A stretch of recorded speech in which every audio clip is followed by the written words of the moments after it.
Good morning students, आज हम करने जा रहे हैं आपकी वर्कशीट नंबर 80 विषय गणित कक्षा 10। हमारी डेट 1 फरवरी के लिए। तो चलिए शुरू करते हैं। आज की वर्कशीट में हमें जो अपना रिवीजन है वो जारी रखना है। आगे जो हमारा पार्ट था बहुपद, उसके केस स्टडी के जो प्रश्न है वो किस तरीके के आएंगे वो देखना है, ठीक है।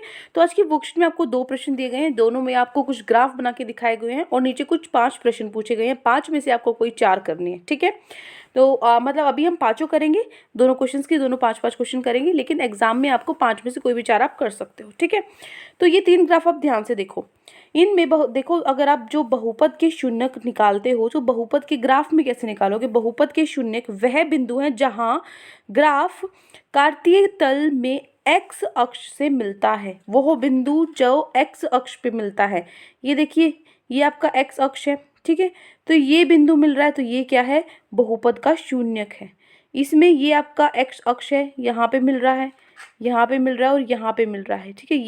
ये और ये क्या आ जाएंगे, ये 3 आपके क्या हो जाएंगे, शून्यक हो जाएंगे, ठीक है। तो यदि ग्राफ एक्स अक्ष से नहीं मिलता है तो बहुपद में कोई शून्यक नहीं होता। जैसे ये एक्स है, ये तो इससे कहीं से मिल ही नहीं रहा, इस पे एक्स को काट ही नहीं रहा कहीं पे, तो यहाँ पे जो शून्यक है वो क्या होंगे, नहीं होंगे शून्यक। यहाँ कितने हैं, यहाँ 1 है, और यहाँ कितने हैं, यहाँ 3 है, ठीक है। वही यहाँ पे लिखा हुआ है आपको, जिसमें केवल एक शून्यक है, जो पहला ग्राफ है, और जो दूसरे वाला है उसमें आपका 3 ग्राफ है, ठीक है। तो इसे बहुपदों का ग्राफीय निरूपण कहा जाता है यदि द्विघात जिसका जो घात होता है वो क्या होता है, 2 होता है। जैसे इसकी घात क्या है, इसका जो समीकरण आपको दिया हुआ है इसका क्या है घात, जो बहुपद आपको दिया हुआ है इसका जो घात है वो क्या है, 2, ठीक है। और जो ए है, यहाँ पे ए आपका 0 के बराबर नहीं है कि 2 शून्यक अल्फा बीटा, तब निम्न के प्रश्न दीजिए। तो इसके क्या होते हैं, 2 शून्य की तो हम डेली करते हैं, यानी मैंने आपको ये चैप्टर भी कराया, उसमें भी अच्छे से बताया है। तो यहाँ पे क्या है, अल्फा प्लस बीटा क्या है जाएंगे, इसके शून्यक मान के चलेंगे, अल्फा और बीटा इसके शून्यक मान के चलेंगे, ठीक है। तो सबसे पहला आपका प्रश्न, अब जो प्रश्न आपको करने हैं, द्विघात बहुपद के लिए शून्य की संख्या है।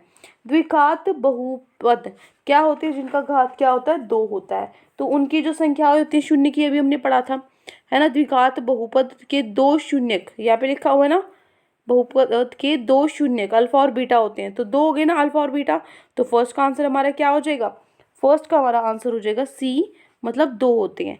सेकेंड है शून्यकों के योगफल अल्फा प्लस बीटा का जो मान है किसके बराबर हो रहा है, ये भी हम डेली पढ़ रहे हैं। सेकेंड आएगा इसका b माइनस बी बाय ए।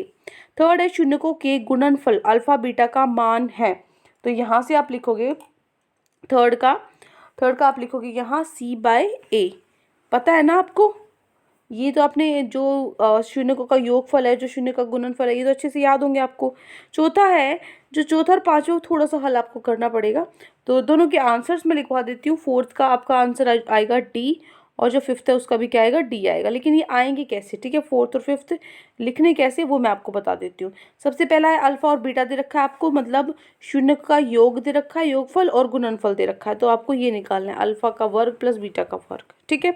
तो कैसे निकालो, देखो प्रश्न नंबर 4 है आपका, क्या दिया हुआ है आपको, अल्फा प्लस बीटा दिया हुआ है माइनस बी बाय ए। तो ये जो आपको शून्य के गुणनफल और जो आपको योगफल दिया हुआ है शून्य का, उसके अलावा आपको एक जो समीकरण है, आइडेंटिटी है, एक ए प्लस बी का वर्ग, ये आपको आती होगी, क्या होती है, ए का वर्ग बी का वर्ग प्लस 2ab। उसी का प्रयोग करके हमें, इनका प्रयोग करके और इसका प्रयोग करके ही हमें इस प्रश्न को हल करना है, ठीक है। तो क्या होता है, अल्फा प्लस बीटा है, लेकिन यहाँ पे तो ए और बी तो है ही नहीं, तो अल्फा प्लस बीटा का जो वर्ग है वो क्या होगा, अल्फा का वर्ग बीटा का वर्ग और 2ab।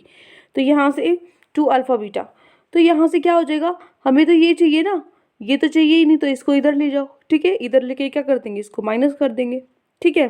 तो इधर आके इसको हमने माइनस इस तरीके से लिख दिया। अब देखो, जो अल्फा प्लस बीटा है ये क्या होता है हमारा, माइनस बी अपॉन ए होता है, ठीक है। और जो अल्फा और बीटा ये क्या होता है, सी अपॉन ए होता है, ठीक है। तो यहाँ से क्या हो जाएगा, alpha plus alpha square plus beta square. अब सिर्फ हमें ये वैल्यूज पुट करके यहाँ पे इसको सॉल्व करना है। तो अल्फा प्लस बीटा की जगह माइनस बी ए का स्क्वायर, और इधर अल्फा और बीटा की जगह सी ए, ठीक है। तो यहाँ से क्या हो जाएगा, बी स्क्वायर और ए स्क्वायर, माइनस का स्क्वायर प्लस हो जाता है ना, इधर से 2c बाय ए, ठीक है। अब क्या करेंगे, यहाँ से नीचे अगर एलसीएम लेंगे तो क्या हो जाएगा, एलसीएम ए स्क्वायर। जब भी आपको कोई भी एक वेरिएबल है उसकी कई सारी टर्म्स दी और उसमें से एलसीएम निकालने के लिए पूछा जाए, तो आपको जो सबसे जिसका ज़्यादा घात होता है वही आपका एलसीएम होगा। ए है और यहाँ पे ए का वर्ग है, तो ए का वर्ग क्या हो जाएगा, एलसीएम होगा आपका, ठीक है। उसके बाद है इधर यहाँ पे ए की ए वर्ग है, इधर भी एक वर्ग है, ठीक है। पूरा ये कट जाता है तो इधर बी स्क्वायर ही आएगा, कुछ गुना इसके साथ नहीं होगा। लेकिन यहाँ ए है, ठीक है, यहाँ ए है और यहाँ पे क्या ए वर्ग है, तो एक और ए की जरूरत है। तो यहाँ ऊपर और नीचे दोनों एक और ए आएंगे। ऊपर क्या बन गया 2ca बन गया या 2ac, और नीचे क्या बन गया ए का वर्ग, ठीक है। तो ये क्या है वैल्यू आपकी अल्फा के वर्ग प्लस बीटा के वर्ग की, मतलब जो आंसर डी है वो हमारा बिल्कुल ठीक है, ठीक है। तो जो फोर्थ है हमारा डी हमारा ऑप्शन आएगा, ये मैं आपको बता दिया था। वैसे 16 है जो इसका भी आंसर डी है। एक तब तक आप मतलब इसको एक साथ लिख लेना, लेकिन अभी हम देखेंगे कि कैसे होगा। तो फर्स्ट का आंसर देखो मैं बता देती हूँ, सी है, सेकंड का आपका बी है, थर्ड का ए है, और फोर्थ और फिफ्थ का हमारा डी है, ठीक है। तो पांचों हो गई। ये जो ये पांचवा प्रश्न है इसको कैसे हल करेंगे, देखो आपको ये दिया हुआ है बहुपद, और आपको इसमें से alpha square beta plus alpha beta square का मान निकालना है। तो ये देखो इसके क्या निकाल लोगे आप, अल्फा और बीटा निकालोगे। अल्फा और बीटा क्या निकालोगे, क्या होते हैं, शून्य होते हैं। तो ये बहुपद आपको दिया है, इसके अल्फा और बीटा निकालेंगे। ए क्या है आपका यहाँ 4 है, बी क्या है -5 है, और सी क्या है -1 है। तो अल्फा का वर्ग प्लस अल्फा बीटा का वर्ग, तो ये दोनों में अल्फा बीटा है वो हमने बाहर ले लिया उभयनिष्ठ। अंदर क्या बचा, इधर से अल्फा और बीटा जा चुके, 2 अल्फा थे, एक ही अल्फा अंदर बचेगा। उसके बाद इधर से एक बीटा जा चुका और अल्फा एक ही था जा चुका, तो अंदर क्या बचा, सिर्फ बीटा, ठीक है। उसके बाद अल्फा और बीटा, जो आपको तो ये पता है कि जो इनका गुणनफल होता है वो क्या होता है, c/a होता है। और जो इनका योग होता है, योग क्या होता है, -b/a होता है, ठीक है। तो ऊपर क्या हो गया -bc, और नीचे क्या हो गया आपका a का वर्ग, ठीक है। तो यहाँ से बस वैल्यू पुट कर दो।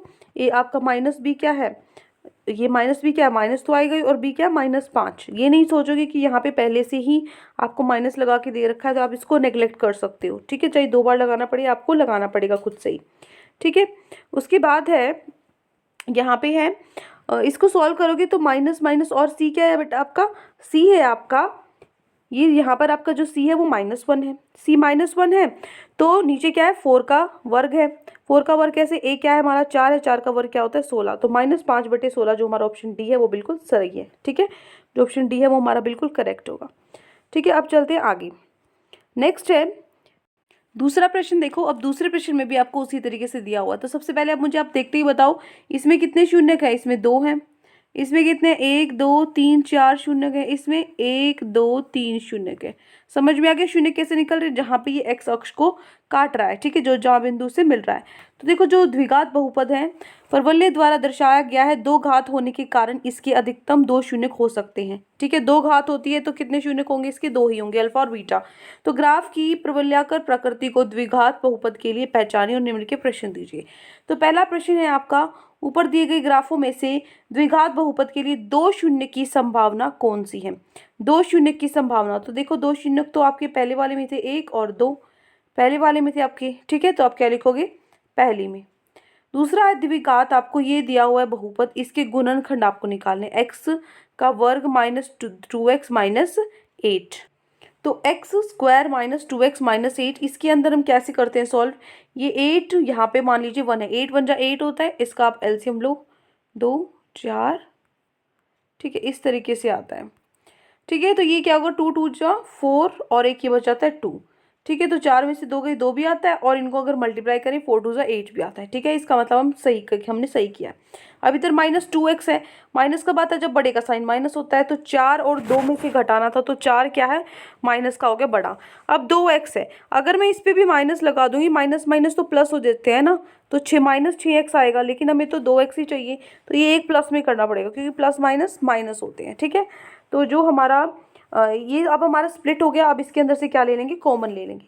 इधर से क्या है x² - 4x, यहाँ से हमने x अगर बाहर लिया तो क्या बचेगा, एक x बाहर जा चुका है, एक x अंदर बच गया, और एक ये क्या है -4। ऐसे इसी तरीके से 2 बाहर ले लेंगे, अंदर क्या बचता है x - 4, ठीक है। तो यहाँ से x - 4 क्या है, उभयनिष्ठ है, और जो बच गया x + 2 ये भी आपका क्या हो जाएगा, गुणनखंड आएगा, फैक्टर आएगा। तो ये 2 हमें बनाने थे, ये हमें फैक्टर निकालने थे, गुणनखंड जो भी है आपकी वो निकालने थे। तो ये हमारा आंसर ए बिल्कुल करेक्ट होगा, ठीक है।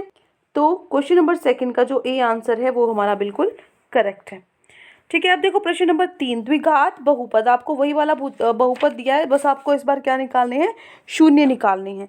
तो शून्य कैसे निकालोगे, ये तो हमने निकाल ही लिया था आधे से ज़्यादा प्रश्न। तो जो अभी निकाला तो उसी से शून्य की, ये हमारे क्या है, वही आपको समीकरण दिया हुआ ना, वही बहुपद दिया हुआ, दूसरा नहीं दिया हुआ। तो इसी के अंदर शून्य निकालोगे तो इसको भी 0 के इक्वल रखो, इसको भी 0 के इक्वल रखो। एक्स है, इधर आके ये क्या हो जाएगा, जमा हो जाएगा, एक्स इज इक्वल्स टू 4, इधर आके ये माइनस हो जाएगा, x is equals to -2। Alpha और बीटा आ गई हमारी। तो जो हमारा ऑप्शन बी है वो बिल्कुल सही है। ठीक है, तो इसका आंसर भी क्या लगा दोगे, ए लगा दोगे। नेक्स्ट है द्विघात बहुपद। आपको यही बहुपद यही वाला चल रहा है अभी तक। इसके शून्य का योगफल निकालना है। शून्य को का योगफल, शून्य क्या थे अभी आए हैं हमारे 4 और -2, तो इनको जोड़ेंगे तो क्या आएगा, 2 ही आएगा। तो जो हमारा ऑप्शन ए है वो बिल्कुल करेक्ट होगा। उसके बाद द्विघात बहुपद एफ एक्स, ये आपका शून्य, इसके शून्य को का गुणनफल है। इसके शून्य का गुणनफल कितना है, तो देखो अगर नहीं समझ में आ रहा तो आंसर्स मैं आपको दिखा दूँ, कोई दिक्कत वाली बात नहीं है। तो अल्फा और बीटा ये क्या थे, 4 और -2 थे, 4 गुना में -2 क्या हो जाएगा, -8 आ जाएगा। ठीक है, तो हमारा ऑप्शन ए सही है। तो 5th क्वेश्चन में आपका जो ऑप्शन ये सारे हैं सबका आंसर क्या है, ए है। ठीक है, कॉपी में कैसे लिखोगे वो देख लो। तो ये आपका क्वेश्चन नंबर 2। ठीक है, ये आपका फर्स्ट, सेकंड, थर्ड पार्ट और फोर्थ और फिफ्थ पार्ट। ठीक है, आई होप आपको अच्छे से समझ में आ गया। कोई भी डाउट है तो आप कमेंट सेक्शन में मुझसे पूछ सकते हो, और अगर आपको वीडियो अच्छी लगी तो चैनल को सब्सक्राइब कर सकते हैं, वीडियो को लाइक कर सकते हैं। Thank you and have a great day.